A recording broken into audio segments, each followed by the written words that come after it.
এতক্ষণ আপনারা যে ভিডিওটা দেখছেন এটা মালয়েশিয়ার ভিতরে বাঙালিদের দৈনন্দিন জীবনের একটা অভ্যাস বলতে পারেন। এখানে আমরা বের হলেই এদিক সেদিক তাকিয়ে বের হই, কারণ একটাই, পুলিশ। যাদের ভিসা আছে এবং যাদের ভিসা নেই উভয়কেই আপনার টাকা দিতে হয়। সো আমি চাই যারা নতুন মালয়েশিয়াতে আসবেন আপনার 100% শিওর হয়ে ভিসা নিয়ে আসার চেষ্টা করবেন।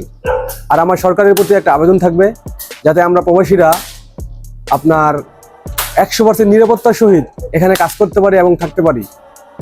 তো আমার দেশের প্রতি এটাই আমার মেসেজ। আসসালামু আলাইকুম, সবাই ভালো থাকবেন।